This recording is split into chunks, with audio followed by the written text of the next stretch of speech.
정종일 변호사 나오셨습니다. 반갑습니다. 그리고 이영풍 TV의 이영풍 대표 나오셨습니다. 안녕하십니까. 오랜만에 공정과 정의 대표 조영술 대표 나오셨습니다. 예, 안녕하세요. 예, 먼저 이 헌재 심판과 관련된 말씀부터 좀 듣겠습니다. 이재명이가 1단계 작은 산을 넘었을 뿐이다. 이제 신속하게 재판해서 끝장을 내자. 빨리 파면해야 된다. 이 종북주사파들이 일제히 윤석열 탄핵에서 윤석열 파면으로 지금 슬로건을 바꿔서 프래카드를 달았어요. 윤석열 대통령도 이 헌재에서의 이 법정투쟁 국민과 함께 끝까지 싸워 이기겠다 이런 의지를 이미 천명한 바가 있습니다. 제가 조금 전에 우리 아시아투데이에 그 기고한 정종일 대표의 칼럼 내용을 5가지 요구, 헌법재판소에 대한 5가지 요구를 제가 압축적으로 전해드렸습니다. 우선 정종일 변호사, 네네. 이 탄핵 심판에서 우리가 견지해야 될 기본 관점이 어떤 건지, 그리고 중요한 포인트가 어떤 것인지 제가 아까 다 요약은 해드렸기 때문에 예. 핵심만 좀 정리해 주시면 좋겠어요. 뭐 제가 생각할 때 가장 중요한 부분은 대통령이지 않습니까? 국민이 뽑은 대통령인데 대통령을 대통령의 자리에서 쫓아내는데 이것만큼 신중한 일이 어디 있습니까? 그죠? 이것만큼 신중한 일이 어디 있습니까? 그러니까 지금 여러 가지 이유를 대면서 이재명이나 민주당은 민주당대로 또 헌법재판소는 헌법재판소대로 여러 가지 이유를 대면서 신속하게 이 부분에 대한 결론을 내리는 것이 정의이고 대한민국을 위해서 바람직한 것처럼 얘기를 하지만 저는 그것이 철저하게 거짓이라는 점을 우리가 명백히 지적하고 문제제기하는 것이 중요하다고 생각합니다. 따라서 헌법재판소가 탄핵 심리 및 선고를 181이라는 그 훈시 규정 안에 반드시 끝내야 된다라는 이 논리에 우리 보수 우파 국민들 절대 동의해서는 안 되고요. 자, 네. 훈시 규정은 어떤 거죠? 훈시 규정이라는 것은 말 그대로 가급적이면 180 이내에 끝냈으면 좋겠다라는 겁니다. 공직선거법에 있는 규정과 이 180일 규정은 되게 법적인 성격이 차이가 있습니다. 공직선거법은 어떻게 되어 공직선거법은요 하여야 한다라고 되어 있습니다. 그건 강행 규정. 예, 거의 강행 규정이죠. 사실상 법원에서 재판부가 무시한 거죠 지금까지. 그러니까 강행 규정도 지키지 못하는 재판부가 네네, 그렇습니다. 훈시 규정 180일을 지켜야 된다. 이거 자체가 이게 웃기는 주장이죠. 네, 그러니까는 지금 이재명이 그런 얘기하면 안 되죠. 너부터 지켜야죠. 제가 3개월 이내에 항소심 재판 받겠습니다. 대신에 헌법재판소도 정해진 기간 안에 하십시오. 이렇게 얘기를 하면 그나마 일부 국민들이 설득 당할 수도 있겠지만 지 재판 얘기는 하지도 않고 지금 재판 기록이 항소심에 송부됐다는 거 의도적으로 안 받고 있지 않습니까? 지 재판은 질질 끌고 미루면서 법도 안 지키면서 우리 윤석열 대통령 탄핵 재판은 반드시 일찍 신속하게 끝내야 된다 이렇게 얘기하는 저 후한무치함에 정말 예. 참 한심할 따름이고요. 이영풍 사실 이게 뭐 헌법재판소로 지금 이제 사건이 가서 우리가 지금 헌법재판소 문제에 집중하고 있는데 미국의 경우에 미국도 지금 대통령제를 채택하고 있는 나라지 않습니까? 미국 같은 경우에 닉슨 대통령 워터게이트 사건 났을 때 상원에서 1년이 걸렸어요. 상원에서. 조사위원회. 그러니까 청문조사위원회 하는 데만 1년 걸렸어요. 거기는 헌법재판소가 없죠. 그렇죠. 그래서 하원에서 또 이제 청문조사위원회를 가동했더니 네. 6개월 걸렸습니다. 그래서 총 1년 6개월의 지난 시간이 흐르고 닉슨 대통령이 본인이 스스로 사임했어요. 이건 대통령제를 채택하고 있는 국가의 대통령제 시스템을 굉장히 존중해주는 국민들이 직접 투표를 해서 뽑았기 때문에 그런데 우리는 국회가 지금 그런 책임을 다 방기하고 국회에서 뭐 청문조사라도 하나 했습니까? 계엄이 12월 3일 났는데 탄핵소추에서 지금 간 게 열흘 걸렸잖아요. 왜 이렇게 졸속으로 하느냐. 결국 이거 빨리빨리 해서 조기 대선에서 이재명 대통령 만들려고 하는 거 아니냐 이거예요. 그래서 국민들은 붕괴하고 있는 거죠. 네, 조영술 대표. 우선 국회 같은 경우 이제 대통령 탄핵하는 과정에 있어서 자신들이 이제 국민의 대표라고 주장을 하고 있는데 대통령도 우리가 이제 뽑은 이제 국민의 대표 아닙니까? 근데 국익이라는 차원에서 봤었을 때 아까 이제 우리 변호사님께서 말씀해 주셨던 것 같이 이재명 대표의 재판은 계속 미뤄지고 그리고 강행 규정조차 지키지 않고 있는 차원에서 누가 봐도 이제 의도가 뻔하지 않습니까? 의도가 뻔한 상황에서 한쪽이 주장하는 일방적인 국익이라는 관점에서 대통령을 탄핵 심판한다? 요건 좀 앞뒤가 맞지 않는 부분이기 때문에 이재명 대표의 재판이라는 것도 분명히 국익의 관점이고 헌법재판소가 그러한 관점에 있어서 휘둘리지 않고 여론에 휘둘리지 않고 정말 법조인들이 양심에 맞춰서 하는 게 맞지 않나. 지금 너무 여론 재판으로 이렇게 민주당이 몰고 가는 거에 지금 휩쓸려 가기 때문에 과거에 우리 탄핵도 그러한 불행한 역사를 갖고 있지 않습니까? 더 이상 헌법재판소가 그러한 불행한 과거를 겪어서는 안 된다. 그런 관점으로 말씀드리고 있습니다. 예, 정준길 변호사 그 기고문 중에 제가 굉장히 주목했던 부분은 내란죄 형사 사건의 그 진행과 네. 이 헌법재판소 탄핵 심리의 진행의 관계예요. 네네. 네. 그러니까 지금 그 51조에 보면은 그 헌법재판소가 재판이 진행되는 경우에는 그 재판 진행을 정지할 수 있다라고 돼 있습니다. 그러니까 정지할 수 있다라는 것은 문헌대로 보면은 헌법재판소가 할 수도 있고 안 할 수도 있다, 사실은 그렇게 볼 수 있지 않습니까? 그런데 지금 실질적으로 지금 진행되고 있는 그 수사기관의 정말 광란에 가까운, 그죠? 광란의 칼춤에 가까운 서로 경쟁하면서 하는 내용들을 보면 가까운 시일 내에서는 윤석열 대통령에 대한 기소 이루어질 거라고 생각합니다. 심지어는 구속까지 있을 거로 생각하는데, 그러면 그 내란 재판과 형사 재판과 탄핵 재판은 내용이 동일합니다. 근데 제가 하나 예를 들자면 이런 겁니다. 탄핵 재판을 지금 얘네들이 생각하는 것처럼 2, 3개월 만에 끝냈어요. 탄핵 그랬습니다. 그랬더니 나중에 형사 재판에서 한 6개월, 1년 한 결과 내란은 해당하지 않는다, 이런 결과가 나왔다 쳐요. 근데 그 사이에 새로 이미 대통령을 뽑았습니다. 이거 어떻게 해야 됩니까? 말도 안 되는 상황 아닙니까? 엉망이 되는 거죠. 조금만 상식적인 입장에서 생각을 해보면, 꼭 누구 편이 아니고서라도 상식적인 입장에서 생각을 해보면 내란으로 재판을 받게 되면 내란죄 판결이 선고될 때까지 기다리는 것이 너무나도 당연합니다. 혹시라도 이 내란죄와 관련되지 않은 다른 어떤 헌법재판의 사유로 혹시 탄핵을 될 만한 사정이 있다면 그거는 별개의 문제지만, 그렇지 않고 지금 현재 상황으로 봐서는 누구나 다 내란죄가 인정되는지 여부에 따라서 바로 이 탄핵 여부도 결정된다라고 누구나 다 보고 있거든요. 그렇다면 더더욱 헌법재판소는 이것이 재량행위로 돼 있다는 이유로, 또는 4월 18일 날 문영배를 포함해서 좌파 성향의 헌법재판소 재판관이 2명이 그만둔다는 등의 정말 말도 안 되고 되지도 않은 이유를 내세워 가지고 자신들이 먼저 이 결정을 하겠다는 것 자체가 이건 정말 직권남용입니다. 그렇기 때문에 적어도 이 윤석열 대통령의 사건에 있어서는 형사소송 1심 선고 시까지 정지할 수 있는 재량행위가 헌법재판소에 있는 게 아니라요. 쉽게 말해서 이젠 해야 됩니다. 네, 네. 쉽게 말해서 지금 어차피 지금 윤석열 대통령을 내란죄로 형사사건 피의자로 만들어 놨으니까 네, 그렇습니다. 네.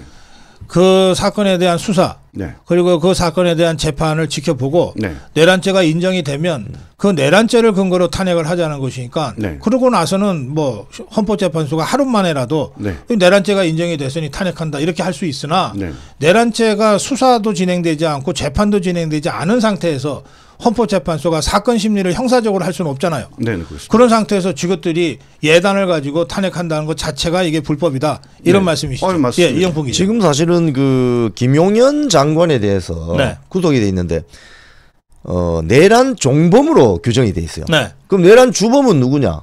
우두머리 윤석열 대통령이라고 주장하잖아요. 네네. 그러면 그 판명이 나야 되는 거예요. 일단은 그게 나야 되고, 헌재법 51조에 형사재판하고 탄핵소추 사안이 동일하면 탄핵 심판 정지할 수 있습니다.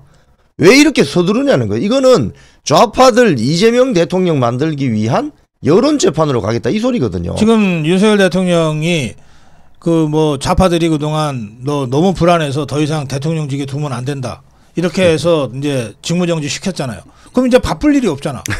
윤석열 대통령은 그냥 직무정지된 상태에서 수사받고 재판받고 탄핵 심리를 받는 일 말고는 할 수 있는 게 하나도 없어요. 네. 그러니까 한덕수 총리가 지금 대통령 권한 대행이잖아요. 바쁠 게 뭐 있다고 이걸 서둘르냐 말이에요. 그리고 이 손준성 검사 사례도 있습니다. 손준성 검사가 본인의 그 고발사주 의혹에 대해서 탄핵 소추가 되었는데 항소심 선고 전까지 이 탄핵 절차를 미뤄달라 네. 했는데 이거 받아들여졌어요. 아. 그렇기 때문에 지난 4월에 헌재가 탄핵 심판 절차를 중단했어요. 일단은. 네. 요런 유사한 사례가 있기 때문에 네. 만약에 내란죄로 이 내란죄 적용한 것도 사실은 네. 대통령은 임기 중에 형사소출을 받지 않기 때문에 내란죄로 올가면서 잡아 넣으려고 한 거 아닙니까 결국은. 네. 그렇다면 이 내란죄에 대한 어떤 결정이 난 다음에 탄핵 심판이 가도 무방하다. 예. 근데 우리 댓글창에는 그런데 헌법재판소는 이게 일종의 정치 재판이라 여론의 영향을 받는다. 지난번 8년 전에 박근혜 대통령 때 사례도 있다. 저는 그 점에 대해서 단호히 반대합니다. 단호히 반대합니다. 의원 내각제에서의 어떤 탄핵이나 이런 건요 말 그대로 정치적으로 할 수 있어요. 그런데 대한민국이 채택한 이 헌법재판제도는요, 그러니까 법률에 따라서 위법한 직무상 위법한 행위가 있는 경우에 한해서 바로 탄핵을 하는 겁니다. 정치적 책임을 지는 게 아닙니다. 그러니까 이제 그래야 되는데 네. 8년 전에 박근혜 대통령이 실제로는 그 뭐 밝혀진 게 하나도 없고 뇌물 먹은 게 10원 한 장 발견이 안 됐는데도 탄핵부터 덜렁했잖아요. 네, 그런 식의 정치몰이, 여론몰이로 헌법재판소를 가져가려고 하고, 그래서 실제로 지금 저 종북수사파들이 일제히 전국에 윤석열 파면이라는 슬로건으로 이 플래카드를 이제 바꿔 달게 하면서 각지에서 그 윤석열 파면을 위한 무슨 촛불 집회 같은 것들을 뭐 계획하고 있다는 거예요. 그리고 이제 실제로 그렇게 해서 여론몰이를 하려고 하겠죠. 자, 이때 이제 기승을 떨칠 것이 가짜뉴스, 괴담 뭐 이런 것들 아닙니까? 탄핵 전날 그 김어준이를 국회에서 생방송으로 그 공공연하게 온통 괴담과 가짜뉴스를 하게 만든 게 저 종북주사파들 아니에요. 조영술 대표. 네. 이런 이제 가짜뉴스 괴담과의 전쟁을 이제 우리가 본격적으로 할 수밖에 없는 상황입니다. 그 부분 어떻게 지금 보고 계십니까? 우선 이제 그 가짜뉴스 방금 말씀하셨던 것 같이 김어준이 나와가지고 뭐 사살 계획 말도 안 되는 이야기를 하고 그걸 또 이제 이재명 대표가 받아가지고 충분히 그런 것을 했을 만한 집단이다 해가지고 소위 말하는 지령을 내렸잖아요. 이렇게 해가지고 소위 선전선동을 하고 있는데 제일 중요한 게 이 가짜뉴스에 대응하는 거에 대해서 보면 이제 정부 여당이라던가 이런 곳에서는 아 그냥 가짜뉴스다 이렇게 말만 하거든요. 근데 적극적으로 저는 금융치료라던가 아니면 그 구속치료, 격리치료 이런 것들이 필요하다라고 생각하는데 좀 법적으로 세게 대응을 하면서 저들이 왜 가짜뉴스를 했고 왜 이걸 가지고 저들이 얻고자 하는 게 무엇인지를 국민들에게 알려야 되는데 이거에 대해서 너무 소극적인 것 같아요. 보수들이. 그래가지고 이 보수우파, 우리 자유우파들이 아 우리가 저들이 노리는 노림수가 무엇이다라는 걸 갖다가 알리는 데 집중하지 않는다면 충분히. 지금 사실은 이 가짜뉴스를 때려잡으려면 이 가짜뉴스에 대응하는 메시지 본부가 있어야 돼요, 사실은. 그러니까 오늘도 가짜뉴스가 쏟아지잖아요. 이 가짜뉴스가 어떤 것인지 적시를 하고 여기에 대해서 법률적인 소송을 바로바로 대응해주고 그리고 국민들에게 이건 가짜뉴스라고 알려주는 통일된 메시지 본부가 있어야 되는데 이게 지금 없어요. 기본적으로는 그 대응 방안에 찬성을 하는데요. 사실은 그 방법은요. 그 가랑이 찢어집니다. 왜냐하면은 그 가짜뉴스를 만드는 데는 5초도 안 걸려요. 그런데 그것이 아니라고 설명 안 되는 데는 한두 시간이 아니라 반나절이 걸리고 설명을 해봤자 이미 가짜뉴스가 천리를 가고 있는데 그런 가짜뉴스에 대해서 가짜뉴스의 진상을 밝히는 방식은 사실은 과거에 박근혜 대통령 때도 시도를 했다가 사실상 실패를 했거든요. 좀 뭐 과격한 표현인지 모르지만 저희는 더 큰 거짓말을 해야 된다라고 생각을 합니다. 더 큰 거짓말을 해야죠. 예를 들자면 그런 겁니다. 이재명이 김어준과 짜고 가짜 뉴스를 흘린 의혹이 있다라고 문제 제기를 해야 되는 거죠. 아니면 말고 더 큰 거짓말이 아닌 것 같은데요. 그거는 사실을 갖다가 알려야 되는 거죠. 우리가 저들의 의도를. 예를 들자면 이제 오해 소지가 있으니까 예. 우리도 거짓말하자 이렇게 주장하는 것처럼 좌파들이 또 공격할 거예요. 그러니까 이제 저들이 어떤 말씀인지는 알겠는데 했음직한 것들을 갖다 설명을 해야 되는 거죠. 방금 전에 말씀하셨던 것 같이 예를 들어 누가 봐도 김어준과 이재명이 짜고 친 고스톱이잖아요. 이걸 갖다가 제대로 알려야 되는데 이걸 분리해서 대응하다 보니까 정말 대응도 못하고 그대로 그들이 원하는 대로 끌려가는 거거든요. 그러니까 우리가 그런 부분들을 먼저 제기할 부분이 없냐 이거죠. 예. 사실은 김어준이나 이런 사람들이 또는 앞으로 주진우가 나타나지 않겠습니까? 그죠? 주진우가 나타나서 어떤 얘기를 하면 그거는 이재명과 관련됐을 가능성이 높다. 해명하라. 이렇게라든지. 그러니까 우리 정중일 변호사가 이제 표현을 좀 이제 중의적으로 하다 보니까 더 큰 거짓말을 했는데 우린 거짓말하는 게 아닙니다. 그러니까 합리적 의심과 의혹을 제기하는 거죠. 자, 그건 그렇고 지금 조금 전에 이영풍 기자가 당에서 어쨌든 가짜뉴스 대응팀을 가동해야 된다 그랬는데 지금 당에서 그런 걸 안 했던 게 아니에요. 뭐 가짜뉴스 대응팀도 있고 다 했어요. 그런데 지금은 그 당이 지금 와해된 상태거든요. 그래서 뭔가 그런 최소한의 조치와 행동을 하기 위해서라도 당 체제를 급하게 지금 빨리 정비를 해야 돼요. 이제 결국 그 얘기는 뭐냐면 비대위원장을 누구로 세우느냐의 문제로 1차 집중이 되거든요. 뭐 이번 주말에 온갖 그 문제와 관련된 그 확인되지 않은 루머들, 뭐 이건 꼭 무슨 가짜 뉴스라고 하기도 좀 그래요. 그냥 자기 희망을 그럴듯한 사실인 것처럼 전파하는 사람들도 꽤 있고 그렇습니다. 그 과정에서 나온 게 뭐 김무성 비대위 원장 얘기도 나오고 뭐 그랬습니다. 정말 누구나 들으면 황당할 만한 얘기들이 나왔고 그랬는데, 자, 이 비대위 위원장 오늘 뭐 한동훈이는 뭐 어쨌든 이제 사라질 거니까 이 비대위원장은 어떻게들 보십니까? 세 분 이 문제에 관해서 좀 논의를 집중해 주시면 좋겠습니다. 비대위원장이 역할이 이제 무엇인가에 대한 공감이 가장 중요하다고 생각하는데요. 우리 고 박사님이 말씀하신 세 가지 전선이 있습니다. 첫 번째는 탄핵 재판에서의 전선, 두 번째는 광화문 광장에서의 전선, 그 세 번째가 당 내부의 결속을 강화해서 단일한 대오로 우리 국민들을, 애국 시민들을 이끌어 나갈 수 있는 그런 어떤 당을 만드는 대오, 이 세 가지인데 그 대오 가운데 가장 중요한 게 방금 지적하신 그 비대위원장이에요. 그럼 비대위원장이 뭘 해야 되는가 너무나도 뻔하지 않습니까? 그러니까 비대위원장이요, 좀 강력한 어떤 역사 의식과 책임 의식과 현재의 문제 의식을 가지고 탁월한 어떤 판단력으로 이것을 이끌어 나갈 수 있는 분이어야 한다라는 점에 대해서는 누구나 다 찬성할 겁니다. 저는 그리고 대한민국의 이 일을 맡을 만한 분이 제 개인적인 생각에는 두 분이 있습니다. 첫 번째는 김문수 장관이고요. 두 번째는 고성국 박사입니다. 네. 지금 얘기를 글로 가져가면 안 되거든요. 말씀 더 하시죠. 네. 네, 조영술 대표. 우선은 제일 중요한 게 탄핵에 대해서 이게 무분별한 여론 선동이었다라고 반대 입장을 밝힌 분이 하시는 게 저는 맞다라고 봅니다. 왜냐하면은 지금 당이 이렇게 쪼개지게 된 이유가 결국엔 단일 대우 유지 못하고, 그리고 특정 개인의 그런 정치적 욕심으로 단일 대우를 깼기 때문에 이 상황까지 왔고, 그리고 민주당이라든가 야당이 이렇게 몰아붙이는 거에 밀려난 건데, 분명한 것은 당 내부를 갖다 추스릴 수 있고 반대 입장을 지속적으로 밝혔던 분이 이걸 가지고 투쟁을 하겠다, 성전을 하겠다라는 입장을 가지지 않는다면 저는 이 싸움 할 수가 없다라고 보고 있습니다.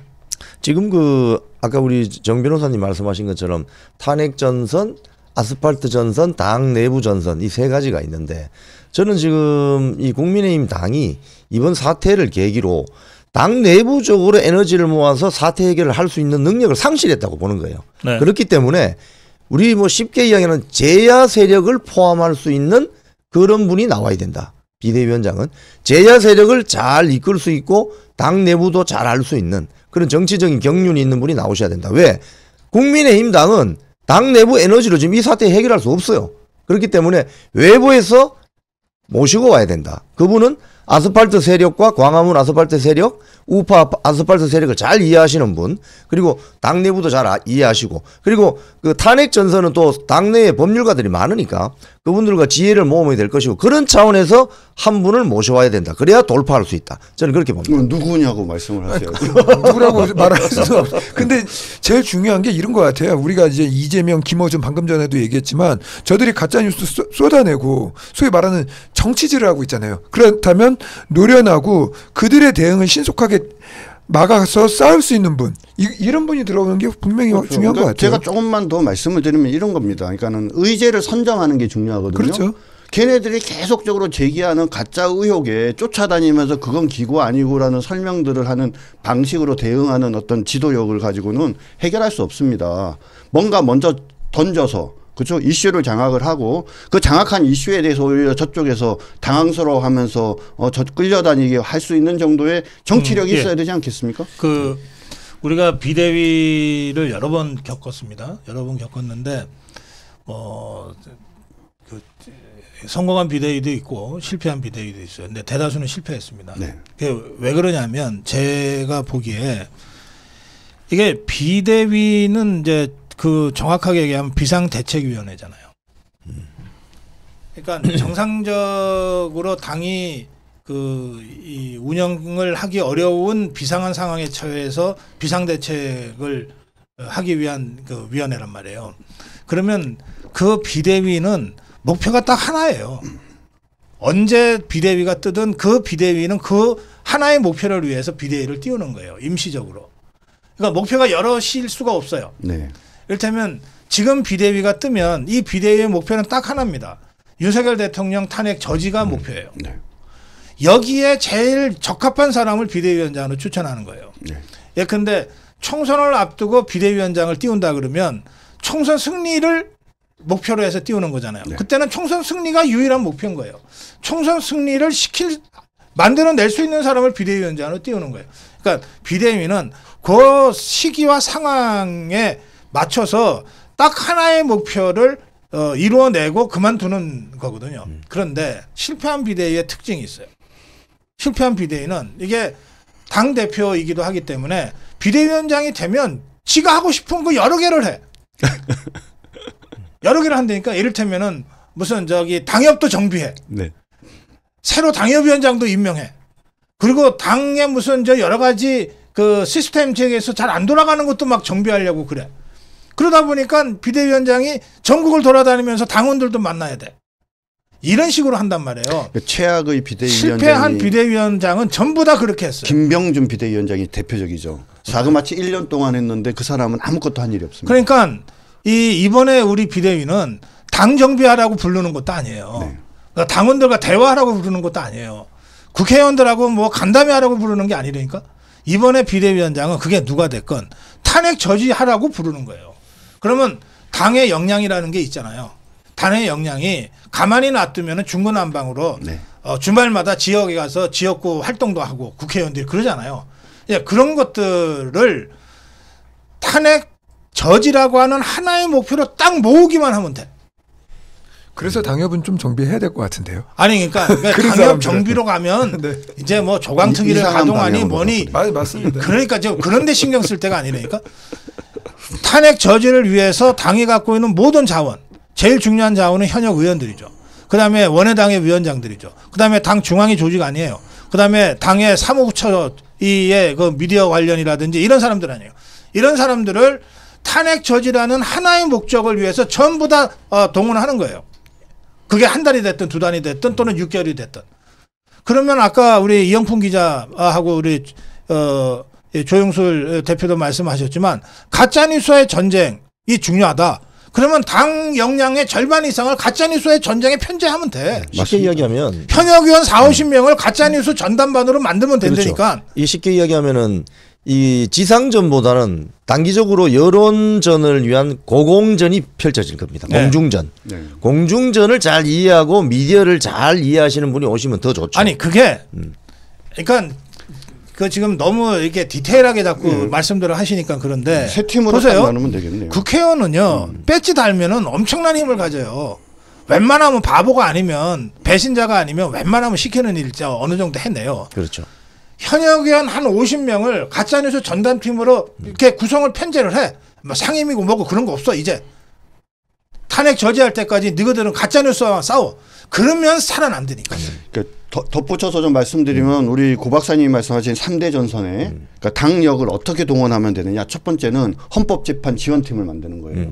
말씀하신 대로 뭐 율사를 포함해서 여러 사람들을 모아서 헌법재판 지원팀을 만들고 그다음 두 번째는 광화문 지원팀을 만드는 거죠. 적극적으로 그 집회를 좀 더 활성화하고 우리가 주장하는 바를 제대로 전달할 수 있게 만드는 그 TF를 만들고 세 번째는 방금 말씀하신 그 가짜뉴스 대응팀을 만드는 거죠. 그 세 팀을 만들어서 그 세 팀을 일사불란하게 이끌 수 있는 사람은 바로 지금 현재 세계의 전선이 필요하다는 것을 누구보다도 앞장서 말씀하시고 그러면서 그 길을 정확하게 무엇을 해야 되는지를 아는 그런 분이 하셔야 되는 거고 그런 측면에서 제가 꼭 뭐 고성국 TV에 저를 방송 출연 시켜줘서 드리는 말씀이 아니고 그런 면에서 저는 고성국 박사님 같으신 분 그리고 고성국 박사님 이상으로 그런 부분을 정확하게 이해하시는 분이 이번에 비대위원장이 된다 그러면 저는 이 전투에서 승리할 수 있다라고 생각합니다.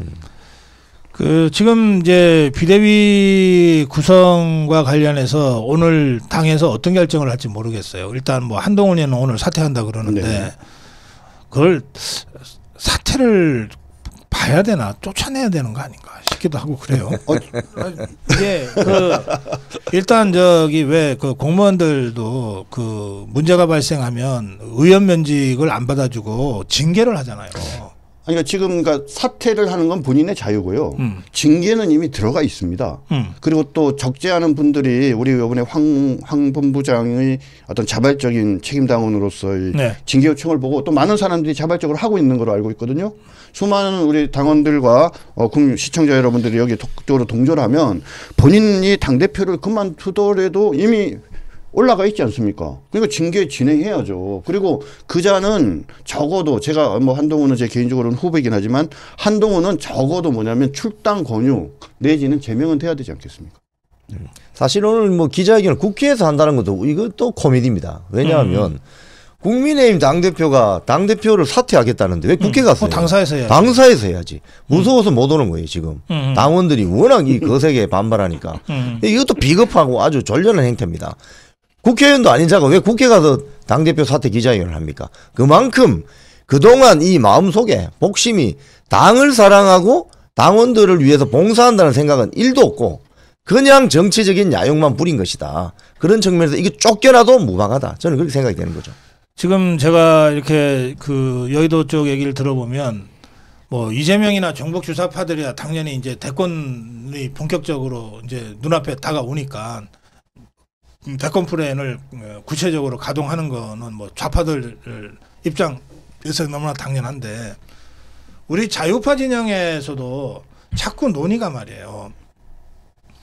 이 대권 주자 중심으로 이렇게 자꾸 나오는 경향들이 있어요. 그 얘기는 뭐냐면 윤석열 대통령 탄핵을 그렇죠. 당연시하고 네. 어차피 뭐 탄핵 싸움에서 우리가 이길 수 없다는 패배주의적인 이 정서들 속에서 그러면 우리 차기 대권 주자를 내서 우리가 선거에서는 지면 안 되는데 이런 거란 말이에요. 네. 그러니까 이런 발상 자체가 이게 황당하게 짝이 없는 거예요. 우리가 전 한마디로 얘기합니다. 탄핵 저지 싸움에서 이기면 정권 재창출은 그냥 돼요. 누구를 후보로 내도 무조건 우리가 이겨. 네. 그런데 이 탄핵 저지 투쟁에서 우리가 지잖아요? 그러면 누구를 내도 이기기가 어려워. 그러니까 차기 대권을 꿈꾸지 말라는 얘기가 아니에요. 뭐 오세훈이가 됐건 뭐 누가 됐건 뭐 차기 대권 꿈꾸라고 정치인이 차기 대권 꿈꾸는 건 자연스러우니까. 그런데 다음에 대통령 될 생각이 요만큼이라도 있으면 지금 가장 선봉에 나서서 탄핵 저지 투쟁을 해야 된다. 맞습니다. 네. 이런 바보 같은 것들이 거꾸로 생각하고 있는 것 같은데요. 네. 아니 당연히 맞는 말씀이시고요. 예전에 이제 민주당 같은 경우도 이재명 같은 경우가 자기가 나가가지고 대통령 후보가 된 거잖아요. 이거 같이 우리 당도 보면 이제 이번 주에 뭐 캠프 차린다는 후보도 있더라고요. 이거는 이미 대통령이 탄핵이 다 된 거예요. 탄핵이 돼가지고 그 파면이 다 돼가지고 대선을 치르는 국면으로 우리 스스로가 그렇게 가고 있고 나 누구한테 줄 서야 되지? 제 가까운 의원들 만나보면 그 이야기를 가장 많이 합니다. 예, 오늘 괴담 버스터스요. 우리는 이 괴담과 싸우는데 유일한 무기는 팩트라고 생각합니다. 괴담과 싸우는 데는 팩트만이 유효하다. 괴담에 대해서 우리도 괴담을 던지는 식으로 싸움을 할 수는 없다. 그렇게 싸움하면 상대의 괴담도 정당화되고 또 그 괴담 싸움으로 가면 스피커를 많이 갖고 있는 자가 이기게 돼 있어요. 그런데 지금 현실적으로 스피커는 저것들이 거의 다 독점한 상태 아닙니까? 우리는 자유우파 유튜브 빼놓고는 우리 스피커가 없잖아요. 그러니까 그야말로 중가부적으로 이 괴담 대 괴담 싸움으로는 안 된다. 그래서 우리가 괴담 버스터즈라는 코너를 만들어서 가짜뉴스 괴담과 싸움을 하고 있는 겁니다. 가짜뉴스 괴담을 척결하는 가장 효과적인 방법은 사실이다. 역사적 사실이다. 이겁니다. 이 괴담 버스터스 오늘 세 분이 함께 하셨고요. 이영풍 기자, 조영술 대표, 정유길 변호사 함께 하고 계십니다. 마무리 한 말씀씩만 듣겠습니다. 조영술 대표.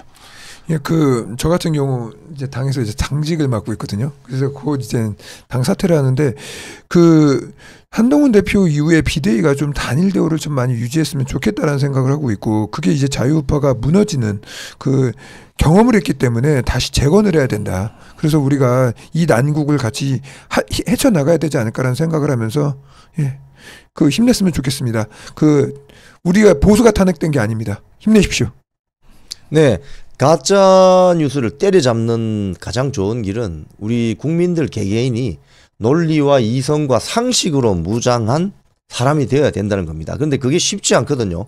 그렇기 때문에 지금부터는 이 가짜 뉴스를 잘못 대응하면은 큰 화를 입게 돼 있어요. 그래서 팩트를 존중하는 그 자세를 가지셔야 되고, 또 우파 유튜브 방송을 보시면서도 그 가짜 뉴스의 진위를 가려내는 여러 가지 지혜를 많이 습득하실 필요가 있습니다. 그리고 이 탄핵 저지를 위해서 이제 비대위가 곧 결성이 될 텐데, 이 비대위는 국민 통합을 이뤄내고 제야 세력까지 포함하는, 세력을 더 확장하는 형태의 비대위원장이 꼭 나오셨으면 좋겠어요. 네, 정준희 변호사. 제가 어제 그 김무성이 뭐 비대위원장 운운하는 기사를 보고 한동훈이한테 제가 문자를 보냈어요. 오랜만에 문자를 보내면서 이렇게 보냈습니다. 너 미쳤니? 이렇게 보냈습니다. 그러니까 조금이라도 제정신이 있는 사람이라면 만약에 한동훈이 김무성을 비대위원장으로 생각했다라고 하면 전 진짜 정치할 자격 없다라고 생각을 합니다. 그리고 아까도 말씀드렸지만 이번 비대위원장은 정말 건곤일척의 어떤 탄핵 싸움을 하는 데 있어서 가장 핵심적이고 중요한 분이라고 생각하고요. 그분은 아까도 말씀드렸지만 세 개의 전선에서, 탄핵 재판의 전선에서, 광화문의 전선에서, 그리고 그다음에 당 내부의 어떤 전열을 제대로 바로잡고 제대로 된 비전을 제시하는 면에서의 어떤 전선에서 그 역할이 무엇인지를 정확히 이해하는 사람이어야 한다고 생각을 합니다. 제가 감히 건방지게 아까 두 분을 추천했습니다. 김문수, 그 다음에 우리 고성국 박사님, 이 두 분보다 더 뛰어나신 분이 있다면, 이 세 가지를 정확하게 이해하고 하실 분이 있다면 뭐 어떤 분이라도 찬성합니다. 근데 만약에 그런 분이 없다면 저는 김문수 또는 우리 고성국 박사님 두 분 중에 한 분이 이번에 비대위원장이 돼야만, 그래야 정말 이 난국을 해결하고 기필코 우리가 승리할 수 있다라고 자신 있게 말씀드립니다. 예, 계단 버스터스 여기서 인사드리겠습니다.